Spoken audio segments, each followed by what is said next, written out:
Welcome to the Learning Pines YouTube. We hope this video helps. You start by opening Google Photos and confirming your device and account.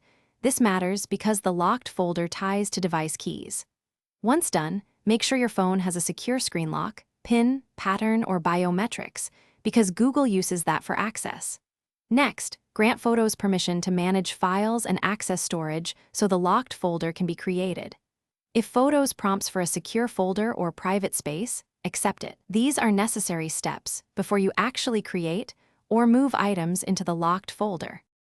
Now you create the locked folder. Go to Library, open Utilities, and choose Locked Folder, tap Create. You'll be asked to confirm your device lock. This is how Google protects content, so follow the prompt.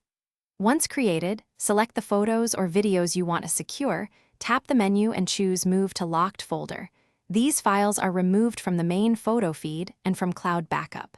Make sure you move originals you control, because moving is irreversible, without unlocking and restoring items manually. To access or restore content, open Library and tap Locked Folder.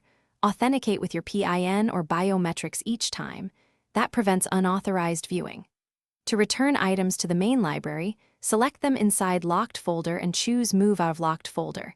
They'll reappear in normal albums and resume backup. If you can't find Locked Folder, update Google Photos, restart the device, and confirm your device security settings. If your phone is managed by a work profile, the folder may be disabled by...